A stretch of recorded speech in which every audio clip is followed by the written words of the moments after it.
Cool. Future of education for journalism, I think, is going to be recognising how much the practice of journalism has changed, and that really means understanding and making students understand how to marry data with narrative, how to create an impact and curate an audience digitally. It's about all sorts of problems which have changed because of the nature of connectivity. So how do you protect the source in the 21st century? How do you find a story in the 21st century? How do you verify information when it's, and some of these things are being made much easier by technology, but they're also being complicated at the same time. So I think we need a new type of journalist that understands the web, understands digital production, understands really what the application of professional standards can do for that, and how those might be different just from the sort of the rule books that govern what was really kind of legacy media.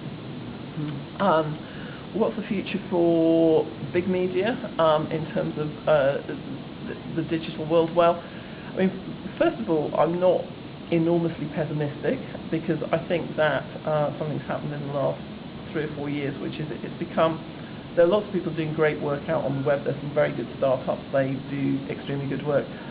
But to have a brand and a meaning and a momentum on the web is really important. You know, Google know that, and Facebook know that. And you see media brands like the BBC, El País, The Guardian, where I used to work, the New York Times. These now have kind of a resonance beyond the borders that they used to have. That's a very powerful thing. So I think that whilst everybody is very concerned about what's happening to the business model, and undoubtedly one of the things that hasn't happened yet is that really mainstream media has not yet properly leveraged the efficiencies that the web offers, and so we're going to have to see businesses scale down. A lot more people will lose their jobs, unfortunately. But I think beyond that, actually, if you have worked out how you're part of the web, there's still a real desire for people to consume packet sort of produced media, and to have the world explained to them, and there is more information being made available now than ever before. It's not always easy to make sense of it, and I think kind of the professional standards, whatever they are, that are brought to bear on that are going to be really valuable. I don't necessarily mean economically valuable. I think it's not, we're entering a time where the economic viability of news will be under as much pressure as it ever has been. But it's a very exciting time, and I think that big media brands, as long as they don't expect to stay the same, and as long as they can cut their costs quickly enough to survive, actually I think they definitely have a role. Social media.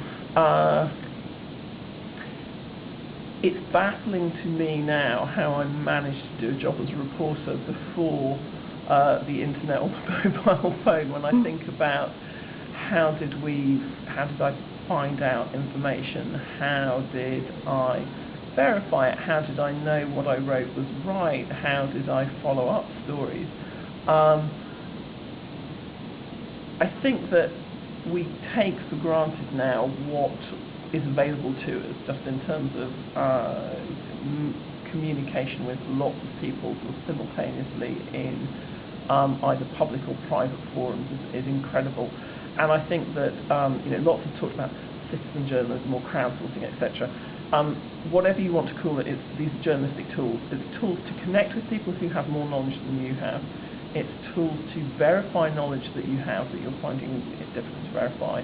They are tools to gather feedback on your output.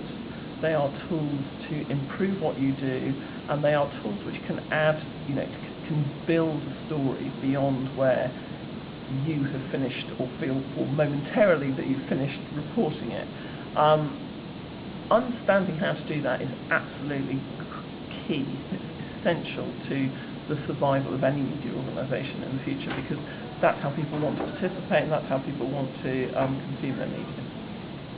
Thank you very much.